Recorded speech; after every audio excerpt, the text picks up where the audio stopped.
रायगड जिल्ह्यातील आदिवासींना धुळे येथे व्यापाऱ्याने मजुरीसाठी बोलावले आणि त्यांना 6 महिने पगारच दिला नाही। त्यांना वेटीस बांधून ठेवले। पगार मागितला म्हणून आदिवासींना मारहाण करण्यास सुरुवात केली। त्यांना डांबून ठेवले।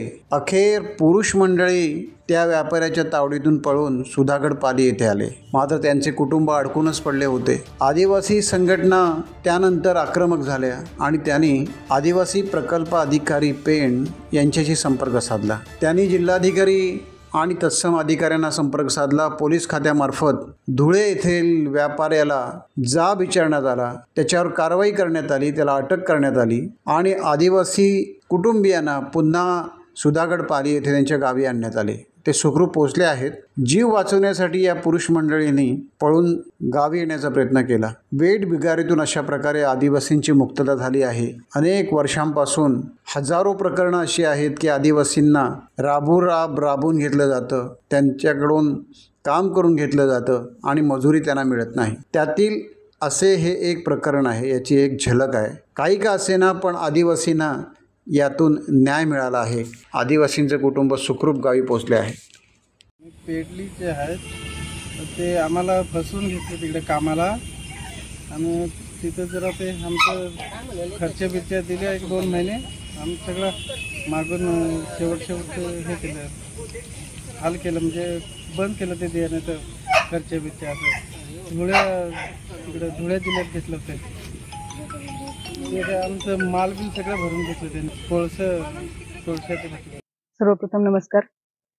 माझे असे निदर्शनास आले की आमचे अखिल भारतीय विकास परिषद कोकण अध्यक्ष श्री मालू निरगुडा आणि त्यांचे सर्व सहकारी ढाकेसाहेब असतील आणि बाकी सगळे यांनी अचानक फोन आला मला की मॅडम काही कुटुंब आपली सुधागड पाली इथली वेठबिगारीच्या कारणास्तव धुळे येथे श्री कोळी यांनी त्यांना नेलेलं आहे आणि सद्यस्थितीतील जे पुरुष लोक होते त्यांना मारहाण करून त्यांना बाहेर काढलेलं आहे आणि त्यांचे कुटुंब सर्व तिथं अडकलेले आहेत। त्याच्यामध्ये 4-5 महिला आणि लहान मुलं 10-12 अशी संख्या मोठ्या प्रमाणात होती आणि अशा प्रकारे त्यांचं तिथं सुद्धा वेटीस धरलं जात होतं। किराणा सामान सुद्धा त्यांना दिलं जात नव्हतं। सद्यस्थितीवर असे निवेदन आल्यानंतर मी माननीय माझे प्रकल्प अधिकारी श्री धाबेसाहेब यांच्याशी चर्चा केली। तसेच आपले जिल्ह्याचे जिल्हा दंडाधिकारी तसेच माननीय जिल्हाधिकारी श्री किशन जावळे साहेबांना मी ही गोष्ट तात्काळ सांगितली।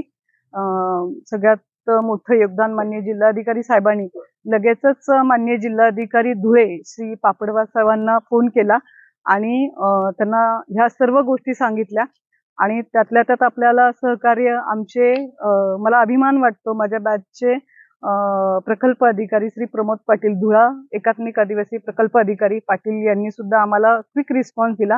ह्या सर्वांच्या मदतीने आणि ह्या सर्व टीमच्या मदतीने आपण त्यांना लवकरात लवकर कारवाई करून सुखरूपपणे इथं आणण्याचं काम केलेलं आहे। आणि जस्ट आत्ताच माझं माननीय जिल्हाधिकारी सरांशी आणि प्रकल्प अधिकारी धाबे साहेबांशी सुद्धा बोलणं झालेलं आहे आणि यांच्या पुढील 8 ते 10 दिवसांच्या आपण भोजनाची सुद्धा व्यवस्था इथं करतोय। माननीय जिल्हाधिकाऱ्यांनी मला आता शब्द दिला आहे। माननीय तहसीलदार अभय चव्हाण साहेबांचं सुद्धा मुलाचं मार्गदर्शन यामध्ये लाभत आहे। ह्या कुटुंबांना आपल्याला स्थिर स्थावर करणं हा पहिला प्रयत्न असेल आणि नंतर आपण त्यांना काम बघून इथं जी मुलं आहेत लहान 10-12 मुलं त्यांना आपल्या आश्रमशाळेमध्ये प्रवेश मिळवून देणं आणि शिक्षणाची संधी उपलब्ध करून देणं हे आपण तातडीनं आता आम्ही या स्तरावर काम करतोय।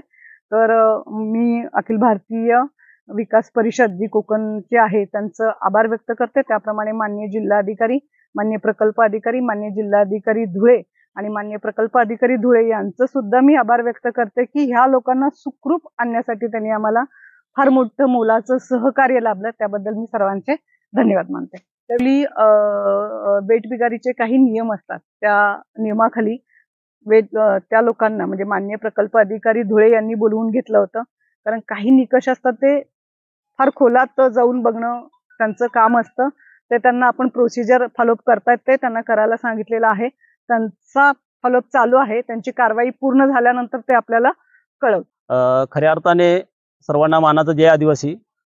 आज रायगड जिल्ह्यामधील सुधागड तालुका आणि सुधागड तालुक्यातील पेडले हा गाव आहे आणि त्या गावामध्ये आमच्या अनुसूचित जमातीपैकी आदिम जमातीची लोकसंख्या मोठ्या प्रमाणात आहे आणि त्या लोकांना धुळे येथील एक व्यावसायिकाने फोन करून त्यांना रोजगारासाठी बोलवून घेतला आणि त्या ठिकाणी बोलवून घेतल्यानंतर काही महिने त्यांना उपजीविका भागेल एवढे स्वरूपात त्यांना फक्त रेशन पाणी साठी खर्च द्यायचा। गेले 6 महिने ते मजूर आमचे तिथे काम करतायत आणि 6 महिने काम करत असताना त्यांच्याकडून त्यांना जे हवे तेवढं त्यांनी उत्पन्न करून घेतले आणि त्या ठिकाणी जेव्हा त्यांचा हिशेब देण्याची वेळ आली त्यावेळेस आमच्या ह्या आदिवासी बांधवांना त्यांनी मारझोड करून त्या ठिकाणातून एक भयंकर मानसिक त्रास दिला। कमी पैशामध्ये त्यांना राबवून घेतलं आणि त्यांना जीवे ठार मारण्याच्या धमक्या दिल्या। म्हणून आमच्या तेथील पुरुष मंडळी होते ते जीव वाचवण्यासाठी त्या ठिकाणाहून पळून आले आणि त्या ठिकाणी त्यांच्या महिला आणि मुलं यांना कृष्णा कोळी नावाच्या व्यावसायिकाने त्यांना त्या ठिकाणी डांबून ठेवलं आणि अतिशय मानसिक त्रास दिला त्यांना। आणि त्या पद्धतीने जेव्हा ही तक्रार आमच्या संघटनेकडे आली आणि संघटनेच्या माध्यमातून मी कोकण प्रदेश अध्यक्ष आदिवासी विकास परिषदच्या माध्यमातून आम्ही खऱ्या अर्थाने आज मी ह्या घटनेचा ज्यांना आभार किंवा धन्यवाद देईल ज्या एकात्मिक आदिवासी विकास प्रकल्प पेनच्या सहाय्यक प्रकल्प अधिकारी तेजस्विनी ग्लांडे मॅडम यांच्याकडे आम्ही ही तक्रार घेऊन गेलो आणि त्यांनी अतिशय आम्हाला चांगल्या पद्धतीने एक कर्तव्यदक्ष अधिकारी कसा असावा याचा आम्हाला अनुमती मिळाली।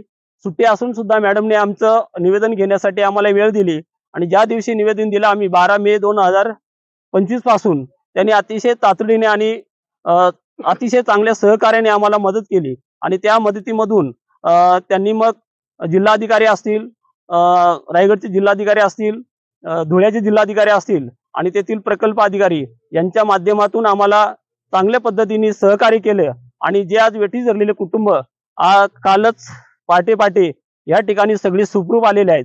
म्हणून मी सर्वप्रथम तेजस्विनी गलांडे मॅडम यांना मी मनापासून धन्यवाद देतो, त्यांचे आभार मानतो। तसं साहेब हा नवीन प्रकरण नाहीये, या जिल्ह्यामध्ये तर पूर्ण राज्यभरात हाचे प्रकार मोठ्या प्रमाणावर चालत आलेले आहेत।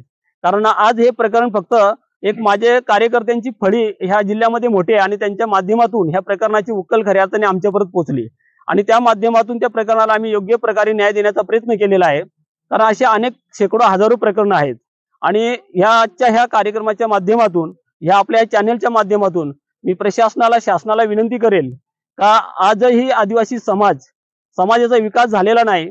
कारण जोपर्यंत आदिम जमाती आहे, आदिम जमातीचा जोपर्यंत स्थलांतर थांबत नाही आणि स्थलांतर थांबत नाही तोपर्यंत त्यांचा शैक्षणिक विकास होणार नाही, सामाजिक विकास होणार नाही, आर्थिक विकास होणार नाही।